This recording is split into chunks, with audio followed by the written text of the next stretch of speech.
Well, that was fun. Hate to say I told you so. I wish that game would have ended about 2 hours ago, to be honest. That was pretty much torture having to watch the second half of that game. And now we get to talk about it. Yeah, now we get to talk about it. You know, well, I'm still watching the game, technically speaking, because Nebraska's trying to do something. I don't know what. They got sacked, then called the timeout, threw it in completion, ran for it on 3rd and like 20, and just called another timeout with 6 seconds left. What are we doing? Trying to make it, I don't know. Are we trying to cover the spread for Vegas? I guess we can't because it's 14. We can make it a push. It's stupid as hell what they're doing right now. Just get the game over with. Yeah. So we'll dive into that. The game's still going on. 6 seconds. I turned it off with like 30 seconds left, thinking the clock was just going to run out. We're just going to kind of melt the clock down, take a knee. No, they're all the day. They're definitely trying to score right now.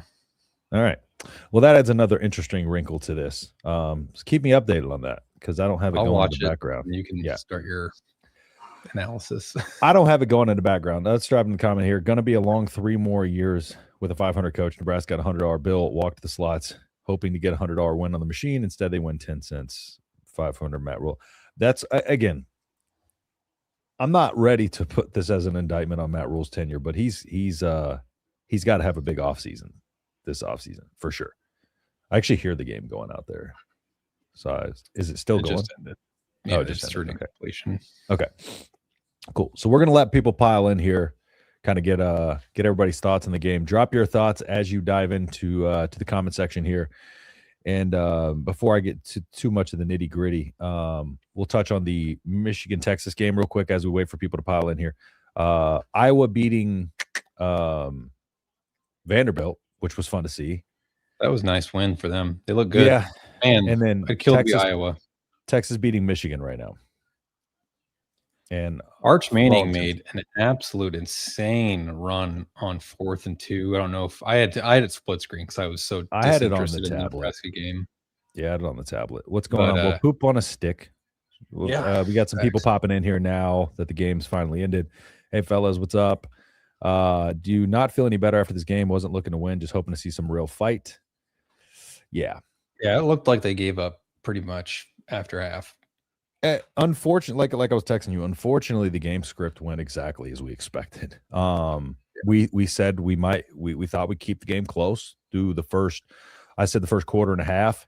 We were able to keep it close through halftime, but the wind was gone out of the sails coming out of half, essentially. It felt like going into half, it was starting to unravel. The thing about it was early on in the first quarter, we came out and we did exactly what we needed to do when we started just running the ball. And that's kind of what we talked about, to be able to kind of like let their pass rush kind of be on their heels a little bit. And Nebraska had a couple methodical drives, but every single time that Utah needed to make a play, like we had a couple methodical drives, but when there was a play to be made, like we weren't making the plays, and Utah made every single play. It was a combination of well executed, coaching, but not only that, like they had some great individual efforts, like that one pass to the left side, deep pass on 3rd down, where the receiver, pretty good coverage, goes up, gets the ball, comes down with it. Sayer, right? Yes, and multiple times on both sides of the field. There was one, I don't know if both were on Sayer, but the one when they were going towards, I forget it, where it was up the top of the screen. Is that the one you're talking about? Yeah. That's the one I thought you were talking about. Great catch, great throw. And it just seemed like everything they were doing was working. With Nebraska, it was like we had Mackay, who was running the ball really effectively, running the ball really hard early. Dane Key getting separation, but outside of that, it was just kind of a spotty play here or there, like a Ja'Cory Barney jet sweep, stuff that we can't do every single play of the game. But they were coming out and just dialing up concept after concept and being able to just hit little in route, a little out route, a little hitch, and then a QB run, and then a jet sweep across. Like we were so one-dimensional that I knew it was going to catch up with us, because our identity in those couple drives was running the ball. And as soon as they put us Adjusted. in a position to where we needed to throw the ball, we just didn't have the capability. And like we talked about yesterday, the capability to create separation, the time to really get any route concepts to get open. There was really not a lot of time in the pocket. I will say the offensive line, for at times, again, the run blocking looked pretty good. But pass blocking left a lot to be desired, especially, towards the second half. But it just seemed like every they just kind of dialed up to stop the run. We had no ability to create separation. We didn't have the athletes we needed out there. And then, just like I said, the route concepts were getting open. That's the balanced offense we talked about. That's why we thought we were going to have a hard time stopping them, because they can do a little bit of everything well. As soon as they came out and they started throwing the ball well, I knew we were in trouble, because that's a team that we talked about how well they can run the ball. As soon as they came out and hit an explosive deep pass on us, well, then there goes your opportunity to then stack the box and try to just sell out, stop the run, And at that point, our defense was fighting an uphill battle. And that was the first drive. That was their first drive. They were on skates the whole game. I mean, I am really concerned about the future of this program at this point, if I'm being honest. It was glaringly obvious we're light years away. I'm going to yell at my dog real quick. I'm going to yell at my dog. But yeah, I jokingly said on Twitter, but I was being serious. We need help at every position. Like, if I'm being totally honest here, that roster is not good enough. Not good at all. For what it's being paid and for where we want to be, this roster needs completely flipped. Almost top to bottom. I will give you the exception of Mekhi Nelson, because I think he looked very good today. And he fought to the final whistle. To exactly. That last play he had, well, towards the end of the game, hurdling a defender on the sideline when you're down 20-plus points, effort is there. But there is not enough on this roster to get us over the hump. And we need to completely flip it. But nobody wants to hear that. Everyone wants to sit and drink the Kool-Aid, flip their hat backwards, and act like everything's all sunshine and rainbows. And it's not. I get that we're super young, but we're going into year 4. Whose fault is it that we're super young? It's the coaching staff's, right? Why do we lack experience? The coaching staff. We're not getting developed. We're not getting better. I fully expected this, like you, to get blown out. But I feel like we're not progressing. I feel like we need to go and get 20-plus guys from the portal. 13 to 15 have to be on your offense and defensive line and your linebackers. Like, we're just not athletic enough. Yeah. And you can win a lot of games with good offense and defensive line. Iowa just beat Vanderbilt, who was ranked 14th in the nation. They win 8 to 10 games every single year with good line play. And we have substantially below average line play on both sides. And here we are pussyfooting around with our defensive line coach, who I have no idea why we're not moving quicker, because the portal opens in 2 days. You have a portal visitor on the defensive line coming this weekend with no position coach right now. But that's a conversation for another day. Yeah. And I'll tell you kind of it again, the turning point of this game, it happened, I believe it was second quarter. And I don't know if you remember this, but it's little things like TJ Lateef, there was and we were I think we were up, or it was tied at this point. We got the ball. I can't remember if we were tied or we were up by a touchdown. But on the right-hand side, second down, and TJ has the running back kind of open on the underneath and floats it over him a little too high, right? Yep. That at that point put us at a third and long. I took the note down here because that was where that was the first drive after we got a stop on defense too. So it was a chance for us to take a hold of the game, or not take a hold, but get some momentum rolling. Yeah. So basically, where was it at? I'm trying to find out because I have the notes on my phone. Um, yeah, so the third drive, it was our third drive. So we just scored twice. It was the overthrow on 2nd and 11. We had the running back with space in front of him, which led to the pass on third down, then coming up short by a yard. You know, if you hit that pass to the running back, if he gets 3 yards, that next play is a first down, right? Next play, Nebraska blitzed inside and then had a delayed blitz off the outside. You know, they blitzed inside at the mesh point, and then had a delayed blitzer coming from the outside. Well, the quarterback then was able to kind of get away from the second guy on that delayed blitz on the outside, and that led to a long run, and then that led to the 3rd and goal touchdown. You know, where we had the long 3rd and goal that we had on two. That was on that drive. Then on the other side, Nebraska gets the ball back, gets it to a 3rd and 4, 3rd and manageable, then gets a penalty, and then it puts you in 3rd and long, and then you're in an obvious passing situation, and then they pin your ears back, and then they come after the quarterback. And I think it was 14-7 whenever we missed that little overthrow. And that to me was where the tie turned, because then you give them an opportunity. Instead of putting a drive together and potentially going up 2 scores, you go 3 and out, give them the ball back. They come down and they score on a back-breaking touchdown because you got them again at 3rd and 20 from 3rd goal. Yeah.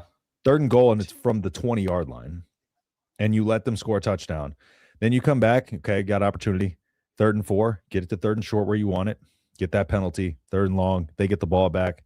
They come down and they kick a field goal, but the game was essentially, that was the turning point of the game. That little overthrow right there, that was kind of the turning point of the game. And it's little plays like that where it's like simple execution because you have a running back, exactly what you want. You have a running back wide open on the underneath, and you sail it a little bit long. You know, pass wasn't too long, right outside of his fingertips. But again, those are the little plays that can completely turn the game around, and that's where this game turned. Dampier in the first half averaged 19 yards per completion. Crazy. Which is insane. And I posted this on X. So at the end of the first quarter, Nebraska had 86 yards rushing. They finished the first half with 92 total yards rushing. Utah in the first half had 300 yards of offense, 210 yards passing, which was 70 yards over the season average, 90 yards rushing at the half. They were averaging 8 yards per play. They were 57% on 3rd down, and Nebraska had 9 total yards on 9 plays to end the first half. They had 17 total yards in the second quarter. Utah had over 200 yards in the second quarter alone. They scored 17 points. They had the same amount of points that we had yards in a single quarter. But I'm not surprised by any of this because I think everyone was expecting this outside of a few people. But this just tells you just how big the talent gap is right now. It is shocking that the last 3 games of this season, you got absolutely embarrassed in every phase of the game. And this is why I don't like the extension, because it wasn't warranted. And we're kind of like slowly on the downhill slope, it feels right now at the end of the season, going into 2026, which we were hoping there'd be a lot of optimism for. Yeah. And right now it is hard to sit here and for me to act like everything's all sunshine and rainbows. From my perspective, I'm obviously a very emotional fan. You're more of the logical fan, but from an emotional standpoint, for the last month of the season, it's been a train just trying to stay on the tracks, and it's slowly derailing. It's brutal because, again, like going into year 4, we knew it wouldn't probably be a 3-year turnaround. We wanted it to be, but going into year 4, we wanted to, at the very least, have stability. And like, if you would have told me and be improving, and it doesn't feel like we're improving, it feels like we're kind of back at square one almost. You know, but I will say this. There are still a lot of good things that you hear from the inside. You know, they were talking about it kind of at the press conference, a couple of players. I can't remember who exactly said it yesterday, but he was like, this is a different place than it was. Was it Lutovsky? Okay. Yeah. It's a different place than it was when I got here, you know? And so with certain aspects of this, you know, I feel like Matt Rule has done culture building, right? That's that what I he will does 100%. well. And he's done that. And that needed to happen. The problem in lies is he is not getting any better as a coach. And he's a really good coach, but his game management is still terrible, right? And he's at this point, he should at the very least, I feel like I think his biggest mistake was hiring too many people that were close to him early on instead of hiring the best staff possible. And I feel like that's kind of what set him back is like he tried to go with guys that he trusted and knew instead of the best available staff for, you know, this conference and for what he wants to build. For comparison, Matt Campbell just hired USC's defensive coordinator. Yeah. I think his name's D'Anthony or D'Anton. D'Anton Lynn, something like that. Defensive coordinator. He is, yeah. He completely in one season, he completely changed USC's physicality level defensively. Because I was covering the Big Ten, doing the Big Ten show when D'Anton Lynn came in. And I'm telling you, just watching him over the first year to the second year he was there, like just the change in the physicality of their defense was tremendous.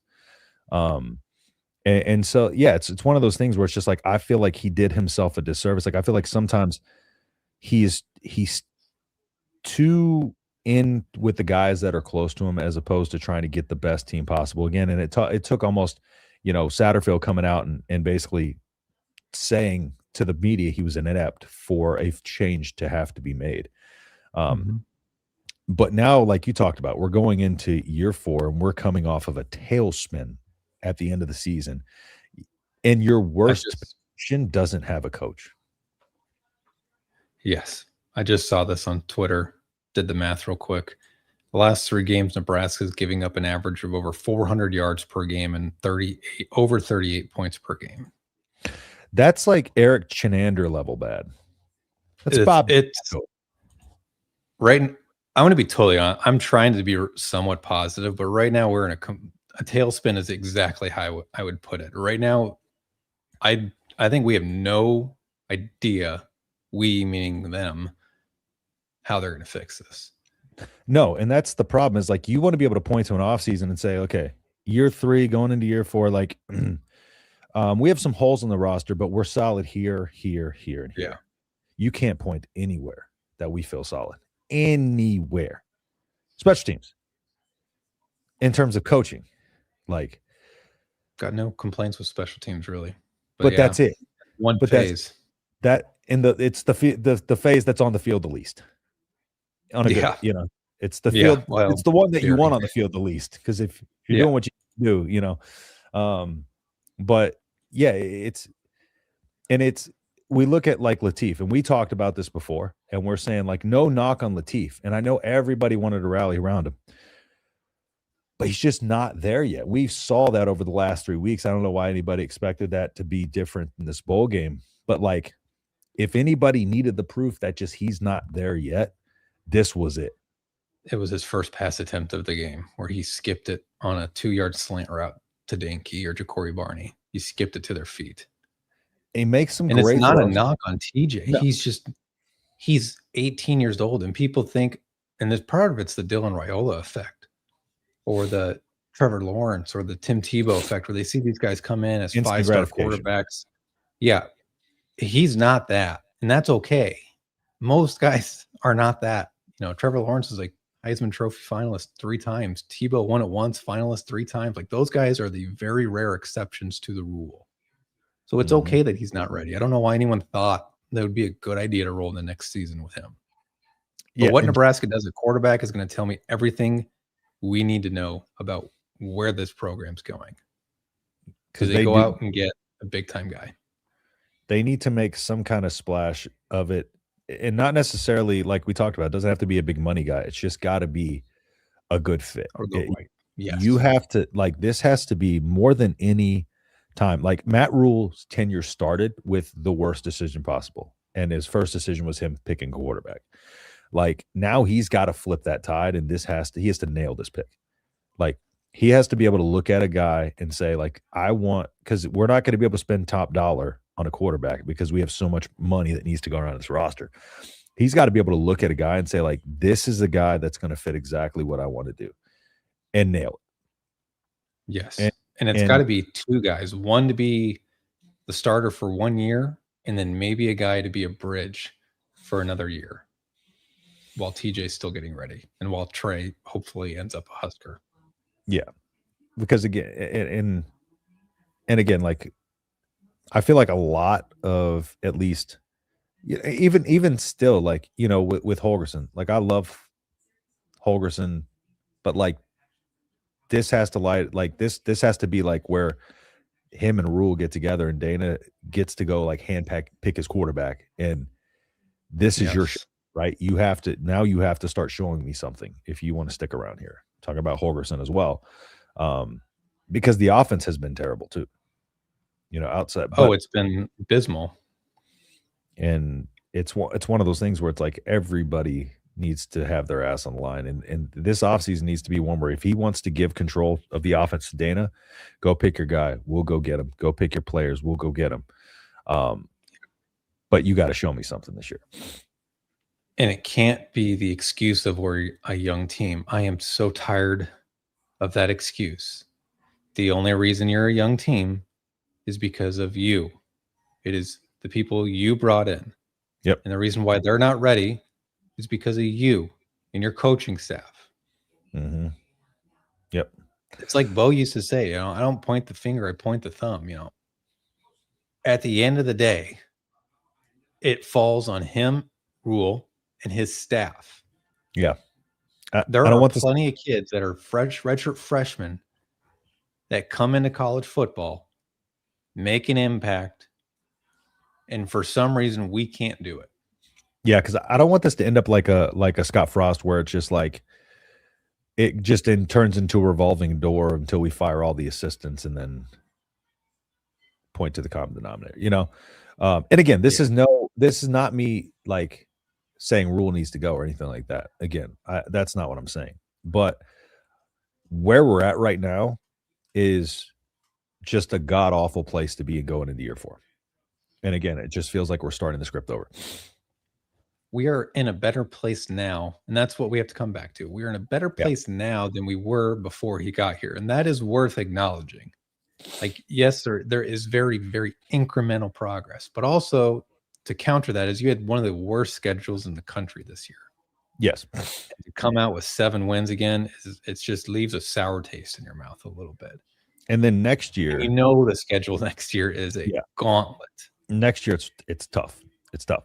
And it's not one of those things where you can punt next season either, you know, and try to just go out like each year, like recruiting matters, everything matters. So you got to come out and you got to try to put a bowl game on the board. And that's going to be tough with next year's schedule with the talent looking the way it is right now. So, were there, you know, a couple of the bright spots, I will say, bright spots in this game. I did think at times, even though Dampier got away, I think we made it a little tough for him to escape the pocket at times. We were doing a decent job of keeping our contains, but Dampier is just such an athlete that he was constantly able to buy time, extend the play, and find a guy. Like, he looks so calm and composed back there because we never really got a chance to rattle him. You know, even when we did kind of get pressure and break the pocket down, like we never – and this was kind of something we thought would be an issue, was we just weren't able to get anybody home and really kind of rattle him at all. The tackling in general was a mess as well, especially on on him in particular when he'd get outside the pocket or just in runs in general. The tackling for the entirety of the season is a mind-numbing issue to the point where I legitimately question if it's being taught to the standard that it should be. Because guys are flying in there with their heads down, not breaking down. How can you see what you're trying to tackle if your head is in the freaking dirt and you're not breaking down? And you just go flying in all willy-nilly. Next thing you know, you're falling at the ground, and the quarterback or the running back or whoever just takes a little sidestep and gets 10 more yards, 5 more yards. That's part of the problem is we saw so many things like while Butler was coaching this defense that just came down simply to falling on his shoulders. Like, again, I talked about the lack of communication all the way back second half of the USC game and into the UCLA game, and just how many communication errors there were. And then it reared its ugly head again here, where you just kind of have guys who are completely lost defensively. And then, like first pass play over Justin Rhett, completely lost. They just don't know their assignment part of the time. And like, again, you can have all the talent in the world, but if you have a defensive player out there who doesn't know their assignment, like you're never going to beat anybody. That's the most basic, simple thing that should be implemented in the offseason. You should have that down by the spring game, And we're in a bowl game, and we're still like, we're coming down to the end of the season. It seems like the communication was at its all-time worst. And then we come to the bowl game and we're still just having simple errors where it should just be quick, like, hey, should be a hand signal or should be a simple call on a play. They should know where everybody's at. You should be able to give them one sign or a signal. They should know exactly what their responsibility is. We're on basic pass plays that we're trying to defend, and we're having miscommunication issues. There's plays they're not even really motioning that much or causing a lot of disruption. We're just beating ourselves on that side of the ball by simply being out of alignment or not knowing where we're supposed to be. Those are the most frustrating things. Like it's one thing to go out there and be completely out talented, but when you're just going out there in the most basic of execution, like stuff that you think would rear up in week one is coming around in the bowl game. Like, I think that's why we're scratching our head so much at like where this program is, because those things should have been long gone. Yeah, that's why I'm trying to keep myself relatively calm, but that's why I'm getting so irritated, because this is 3 years of the same defense, different coordinator, fine, subtle changes here and there, fine, but it's the same terminology from year one to right now, and we can't make a single adjustment within the play. But I mean, like the play to Justin Rhett, that's why I brought that one up. They sold so hard on the fake screen, and the other, I believe it was Rhett safety in a corner. Rhett collapses on the screen and then realizes it's obviously not going there and tries to bail back, and no one filled the coverage behind him. They just ran him off. You had two guys covering a guy that was never intended to get the ball. Was Rhett we were talking about it yesterday, putting him out there on an island and seeing how he does? Yeah, well, he got burned today. He got put on an island early and didn't do well. Just put him on an island, and then if he doesn't, get it, then you can bring him reinforcements. And that was on the first drive that he went out there and got beat. Yeah. So just the game plan offensively early and was pretty good. Again, I think we saw a lot of good things from the offensive line early in this game. Again, there was only so much that you can adjust, coming in with this much time. There's only so much coaching you can do. More so you can kind of change up just a couple of things technique wise, come up with bring in a couple of your own different concepts. But for the most part, the line had to keep everything together. But with the defense, you got Rob Ulrich. You just got to let him come in and just I'm tired of like the whole, we want to keep people, with, it seems to be this kind of like thing where it's like, we want to keep the messaging the same. We want to keep this the same. We want to keep this the same. Do whatever you need to do to this defense. Like, come and change everything if you need to. Enough of this. Noticed, like, they all say, like, the new coaches have said, we want to keep the terminology the same. No, enough. But your coordinators should not be learning new terminology. Like, it's their scheme. Let them do whatever the hell they want. That's why you hired them. Let me ask you a question. What is the reason why you keep terminology the same? Because you can't coach your players to understand new terminology, probably. For me, right, keeping terminology the same, right, is to make sure that the communication stays, right? You don't want to change up the language too much because then things get miscommunicated, right? We've kept the language the same and everything is getting miscommunicated. So at this point, what is it going to hurt, to change everything up? The whole point of keeping everything the same is to like make sure that like, hey, the coaches come in, it's a seamless transition. The players understand what they're talking about, vice versa. Like, everybody knows what everybody's talking about. And there's communications issues all over the field. So at that point, again, it's not working. Keeping the language the same is not working. Give the freedom up to Rob Arbich. Let him do his thing. Do him what you paid him to come in here and do. And the same thing. Let him bring whoever he wants.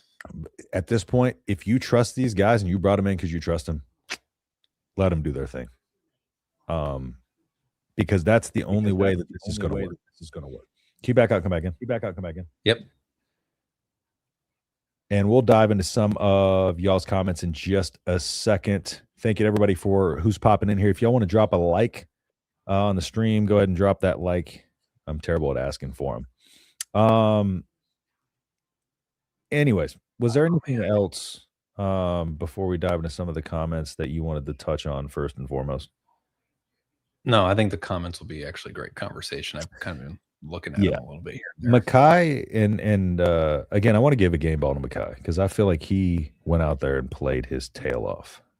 And I would agree. Had some fire even late in this game. So hopefully we get Rashawn to pop in here. If not, we're going to get Rashawn and hopefully Mackay on the channel here soon. I want to kind of bring them in and talk to them. That'd be fun. I think he's in Vegas.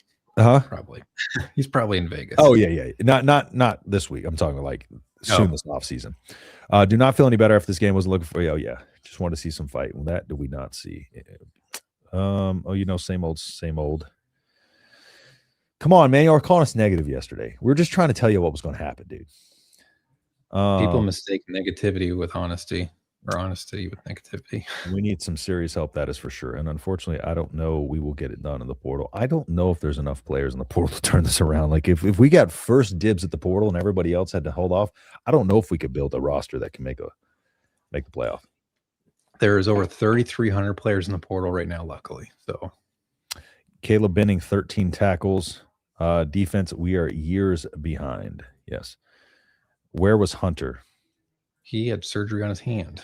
Not there. Does Nebraska need a starting quarterback in the portal? Or do we put our eggs in the TJ basket? We 100,000% need a quarterback in the portal.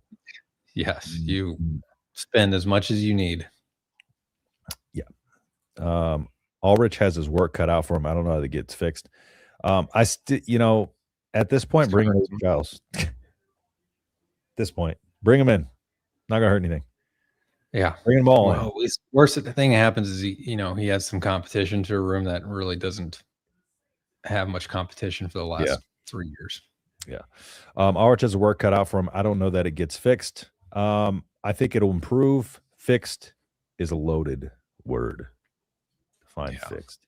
And again, I think we talked about it multiple times this year, but the kind of pass defense numbers always they just kind of felt like fool's gold throughout the entirety of the season, just because we were getting beat so much by QB run, gashed, and all that stuff. I just felt like our secondary wasn't up to par without Sierra Wright, excellent, but our secondary wasn't up to par with what those numbers were showing either. Gosh, we're gonna miss Sierra. Bad. Yeah, I probably pronounce it wrong. Story of my life.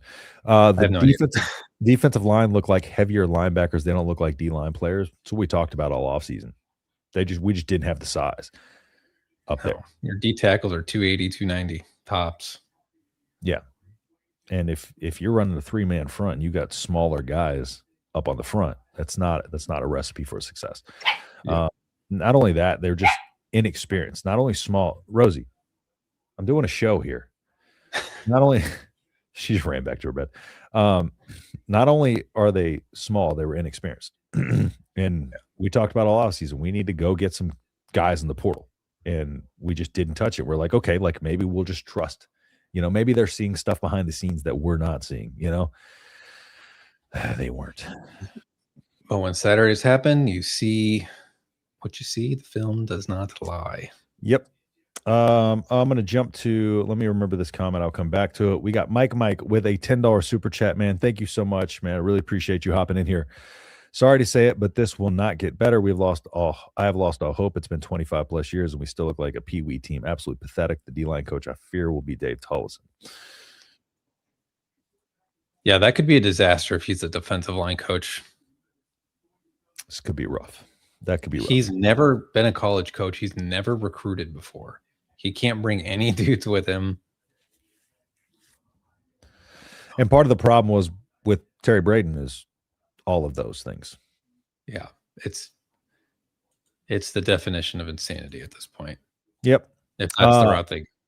Mike, thank you so much for the $10, man. Really, really appreciate that. Oh yeah, thank you, Mike. So much to view, whatever helps us out. So again, Mike, thank you, man. We appreciate your contributions all the time, man. So thank you. Can't say it enough. All right, let me get back to where I was in the comments. 138 total yards. Yes, like I said, Mekhi. I thought he'd be the guy to step up, and luckily he was the only one. Well, luckily he stepped up, but he was the only one to step up. Not luckily the only one to step up. No, they have talent. It's just the coaches. I see Justin's pup. Man, yeah, they're being really annoying right now. At least we have the Stranger Things final coming out tonight. That means my wife's gonna. I don't watch it, but my wife loves Stranger Things. We got Ohio State, Miami here in like an hour, 30 minutes. That's about to start, I think. Actually, in a minute.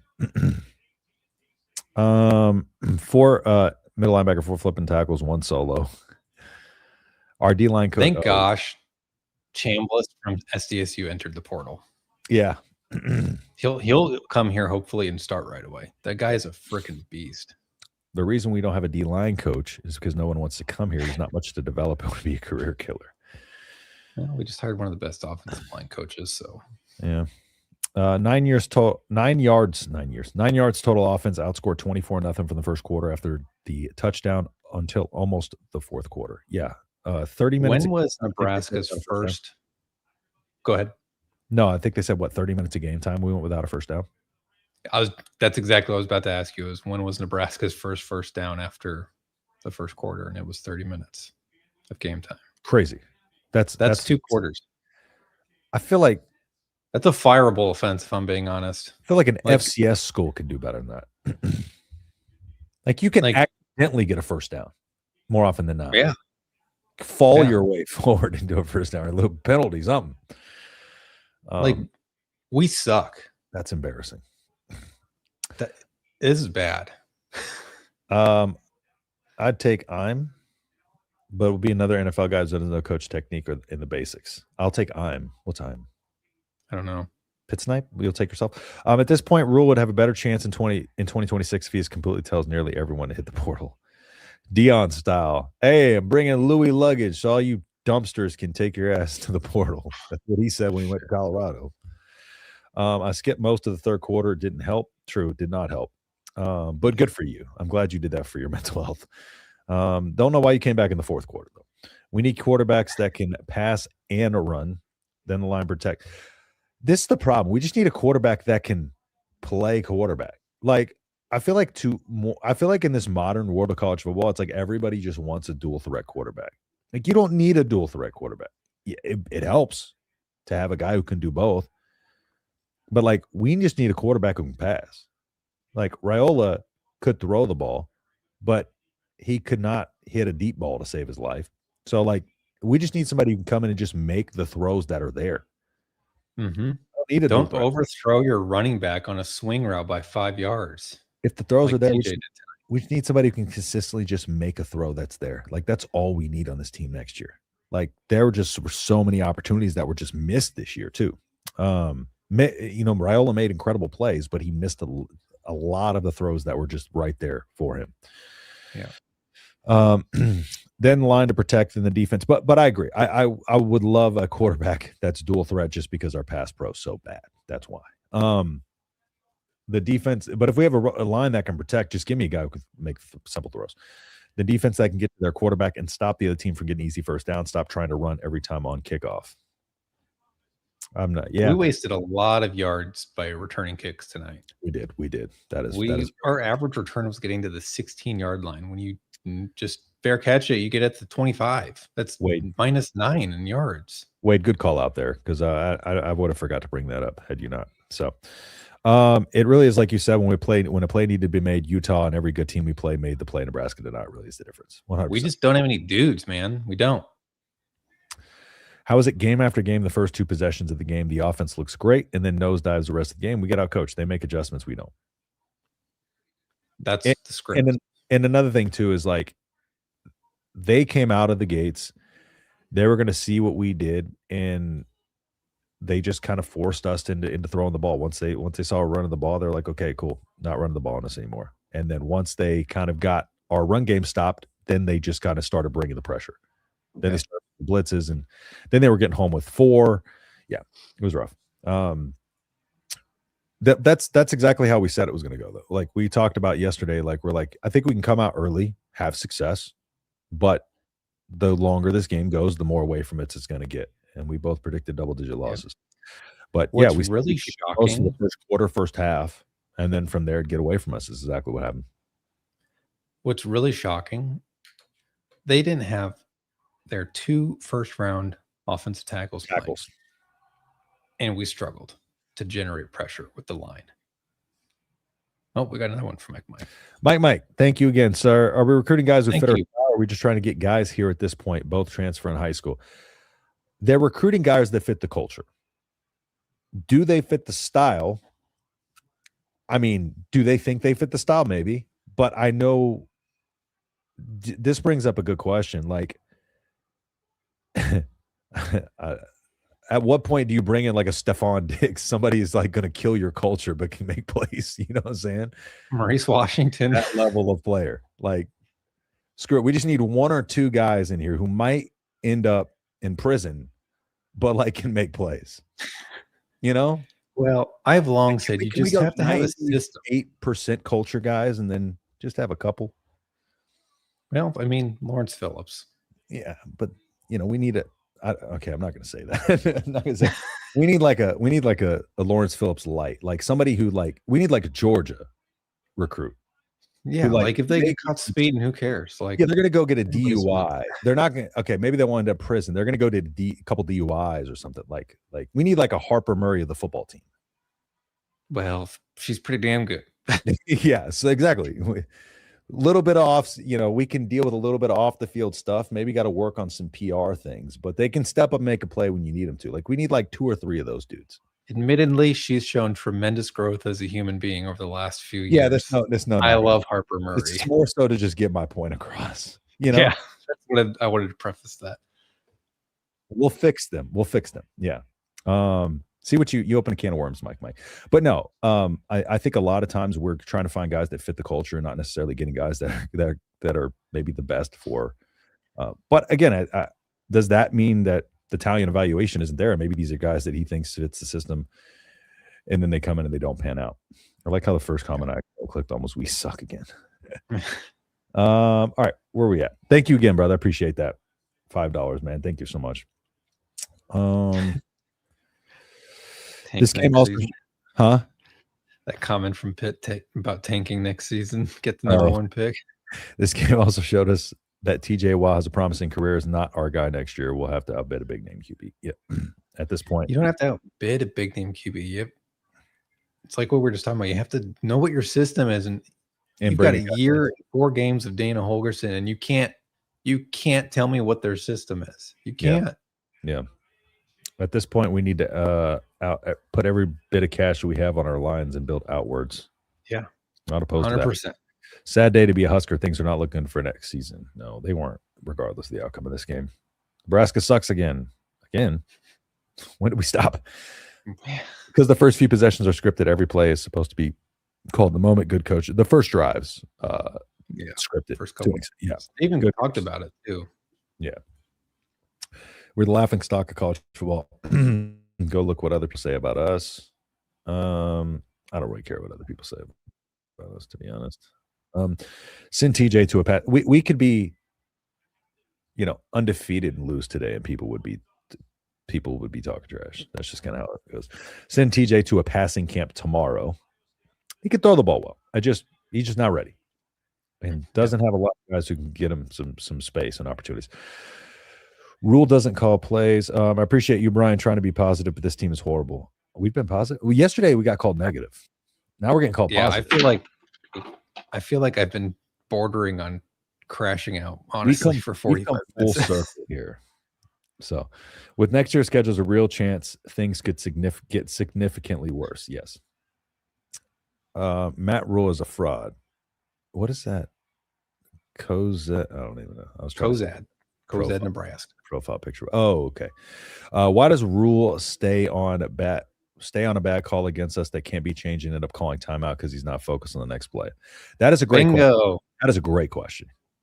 Got a freaking penalty almost. That is an excellent question. Because again, like at a certain point, like the coach is supposed to be the guys that are telling the players, like, hey, let's lock in. Like they didn't make the call, let's lock in. And it was TJ in that moment.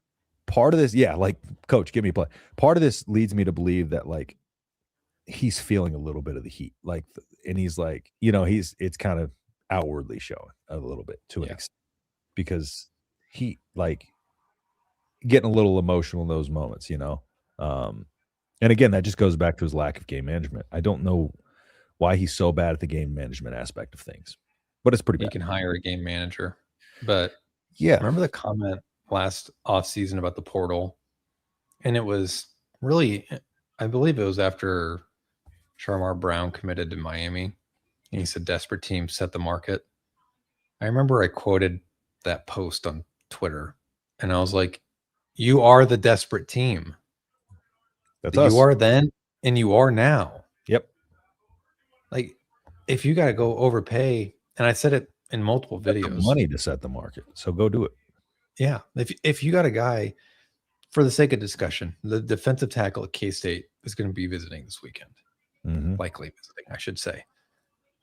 If he's got an offer from, say, Kentucky for $500,000, and you're like, well, we've budgeted $500 for this position, so we're going to hold still at $500. Or you're not going to say, look, we'll go up to $750 because we gave up 8 yards per carry last season. Yeah, and you'll get more out of winning extra games than that $250,000 will cost you. Exactly. I would rather do exactly what Texas Tech did. Turn your program around. Spend $7 million on your defensive line. 1 year you're going 9-3, and then you do it again, and now you're the 4 seed not hosting, but essentially hosting a playoff game. We need a first round bye. We need some dirt on Warren Buffett. Well, I think today was his last day at Berkshire Hathaway. You could blackmail him. All right. In sports, you're going to lose some games. It's understandable. Embarrassing losses have to stop 100%. If I was a recruit, I would not want to go to the product they're putting on the field. We're leaving that in the past, not the future. Yeah, 100%. That's another part of this too, is like, offensive players in the portal, like coming out of last season, I felt good because what we were putting on film, they were seeing a lot of good offensive plays, and our offense was on the uptick. This offense has been steady bad, and it's going to be hard to recruit. Yeah, it's going to be hard to recruit guys in the portal to want to come here. You're going to have to pay them extra because your offense isn't really looking the best. Overpay, get some results. Yep. Realistic scenario next year, Nebraska has less than 5 wins. What happens with the program? Does that get Rule fired, or is he just put on notice? It's a lot of time between now and then. But yeah, we definitely can't fire him. That's for damn sure. Like, he's owed $71 million. Like, we're stuck with him for 3+ years. So he's got to figure it out. And you just got to, I want to stress patience. Like, I'm clearly pissed off about what's happening right now with Nebraska football, but we have to be patient because we have to know where we've been in order to get to where we want to go. Yeah. And right now It sucks. It does. Look at We're getting Penn our State. asses handed to us. Look at what Penn State just went through in their coaching search. Like, it's not always the coach firing your coach is not always the answer. Okay. Yeah. Interesting discussion to be had about Holgorsen. He has a very solid history of being an OC, but to your point, is he not made for the Big Ten style? I think it's too early to say. We don't have the dudes for him. Give him a couple more years, and we'll see. Then we'll reevaluate. I'm not saying he is. I'm not saying he isn't.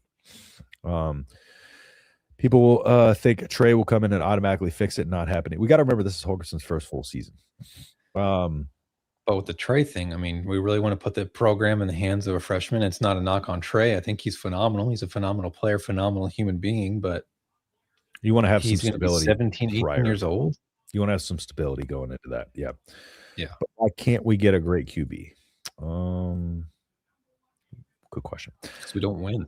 15 for 28, 108 yards passed to McKyer. The only thing that kept him over 50%. Yes. Very athletic quarterback with solid passing. Could TJ be a step or two above? Could be TJ, but a step or two above could make a real difference. The temptation will be there now to reach for a couple higher NIL QBs. Yeah. It's possible. Should have been there way before. I mean, it was obvious a month ago that we needed something else. Yep. It's possible, but high school to Big Ten is a huge jump, especially as a freshman. Yep. I think one of the problems with us going after a QB is they know we need a QB. So that's what I said yesterday. That's what I said yesterday.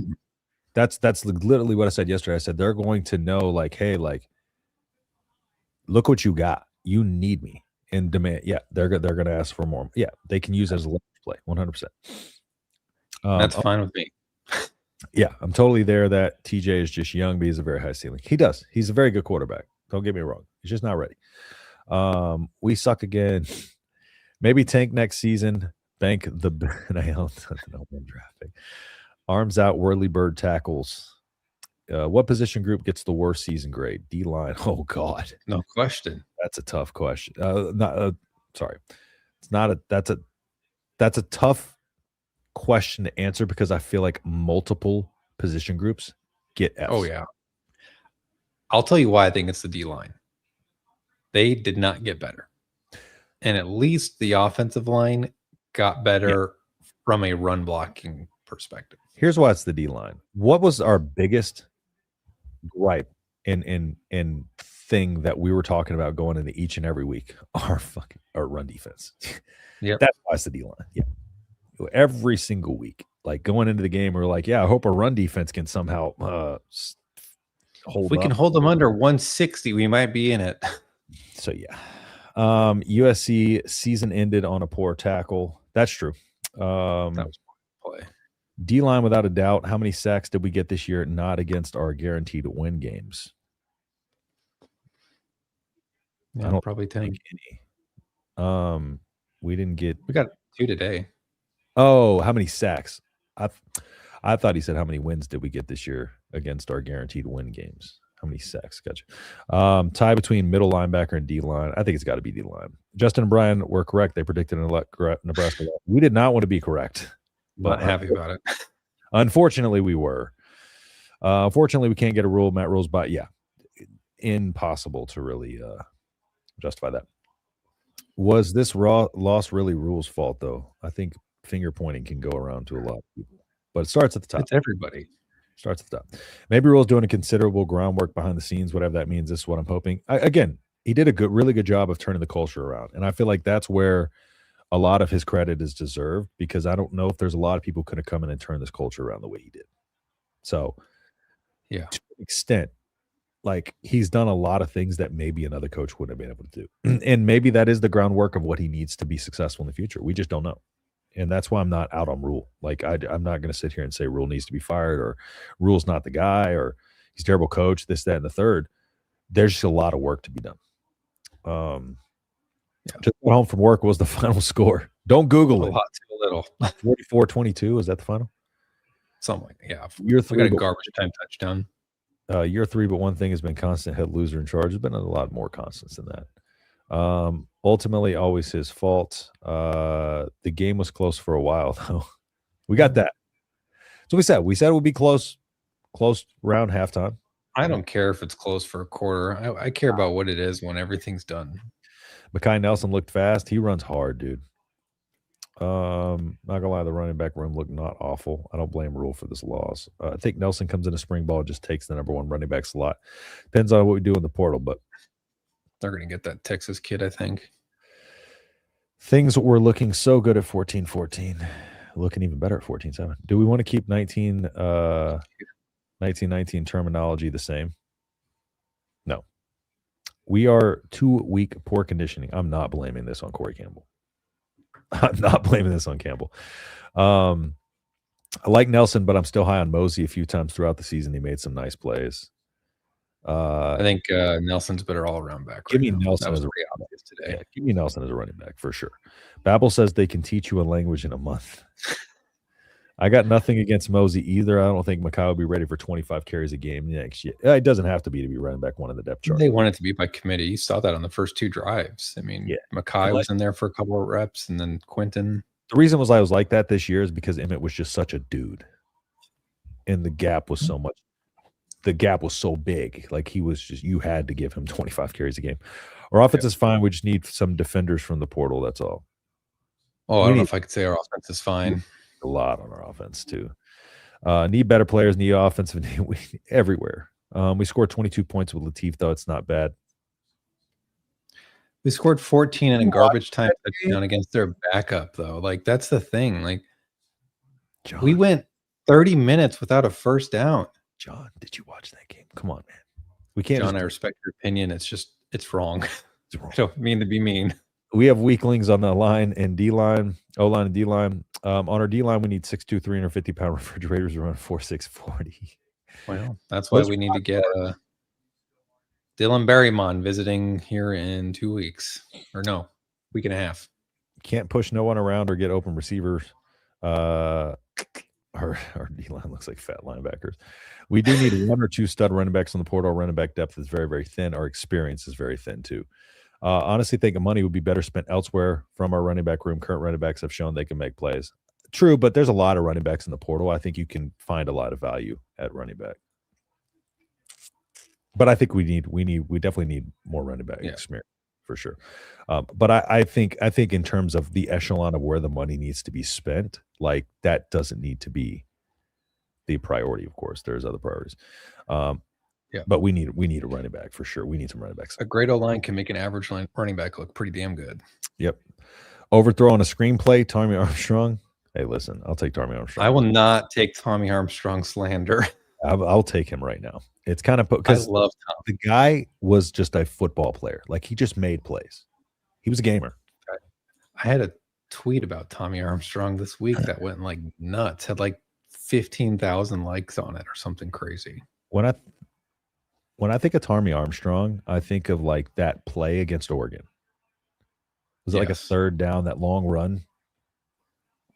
Like when I think of Tommy, I think of the Iowa game his senior year, where he had a blown hamstring and they quite literally taped a rod to the back of his leg to simulate a hamstring.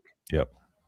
That is the toughest dude you will ever see. 100%.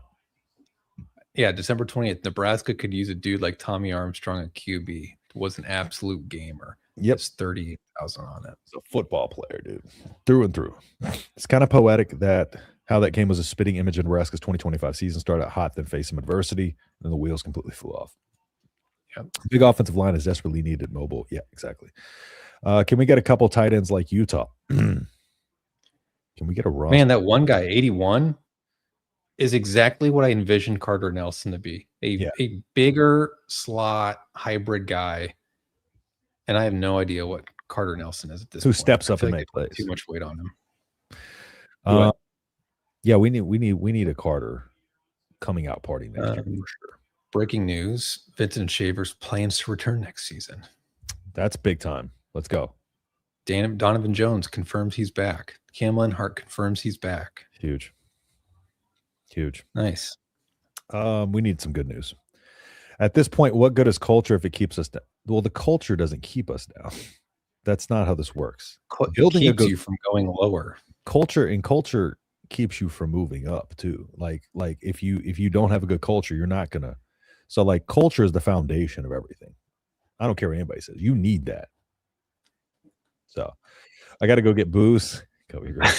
We don't need nice players. We need mean, nasty, and beyond repair. 100%. 3-9 next year if we improve.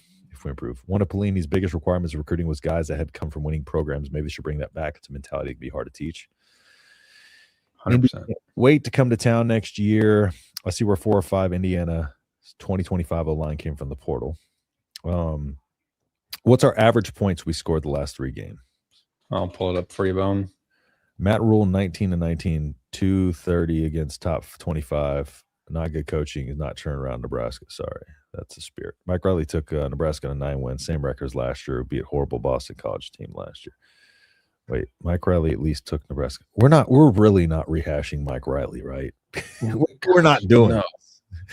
Selling sucked. Rule is not worse than Mike. The record is not great. Yeah, they're actually the exact same. You are out of your minds, bro.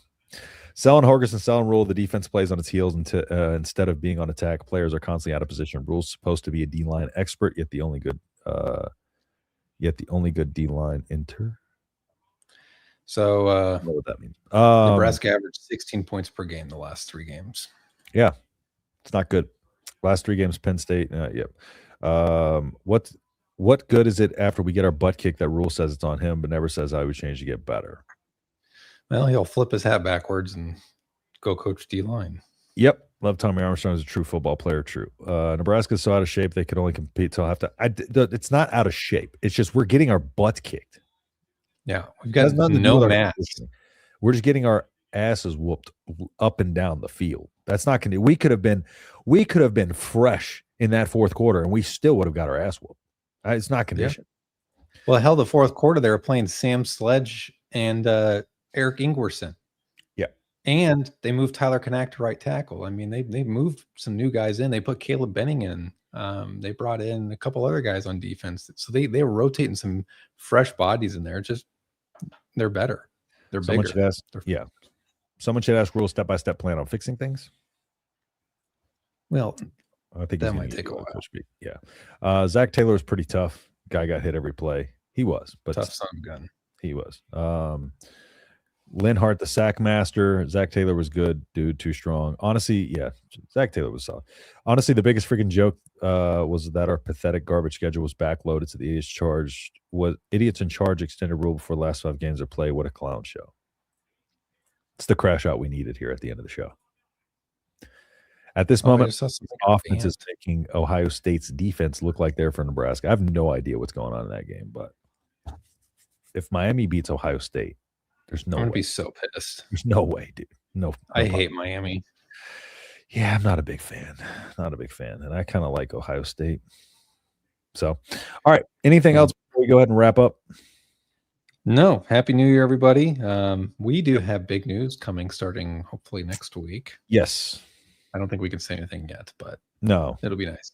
Yep. Y'all stay tuned for next week. Tuesday, we'll be here to kind of wrap up everything and get you kind of prepped up for the off season a little bit. And we'll kind of dive into what we think we need to address in this off season. Spoiler alert. So everything. We'll get a little bit more in the nitty gritty of that. So Friday we have our call-in show. So Friday, y'all call in, sound off. We'll kind of, start talking a little bit about the off season, recap some of the playoff games up until this point. Probably unfortunately rewatch a little bit of this to kind of see maybe if I can find some kind of bright spot in this or some players that maybe played well in some situations, but it's not looking promising. So y'all tune in Friday. Go ahead and call in. Let us know what you thought of the game. And we will also be here, Tuesdays at 6 p.m. Central to kind of talk about that. So if you haven't dropped a like yet, go ahead and drop a like. I want to say Happy New Year to everybody. Thank you, brother. Appreciate it. Thank you, everybody who tuned in. Top 2 priority gets on the portal. Realistic name and dollar amounts, please. We'll bring that out Friday. Yeah, Friday. I've already got a list of everybody's that I've been watching. So Friday we'll lead the show off with that. We'll do some portal names. I don't care if you don't agree with me. All I'm saying is Mike Riley got us to 9 wins, beat Michigan State team. I'm not saying Riley's a great coach, but what has Rule done?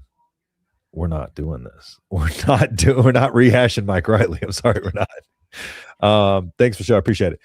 How much money does Nebraska have for the portal? Not enough. $25 million. A lot. Thanks, guys. Happy New Year. Appreciate you, Bruce. Thanks for tuning in, brother. At least $10 million from the GameFly deal. Yeah, spend it all. And about 30 million more. All right, guys. Again, tune in Friday for the call-in show. Go ahead and call in. Let us know what you think. You can cuss us out, cuss us up and down, do whatever. And then we'll see you Tuesday at 6 p.m. Central. So that being said, Happy New Year, everybody. And we will see y'all in the next video. Peace.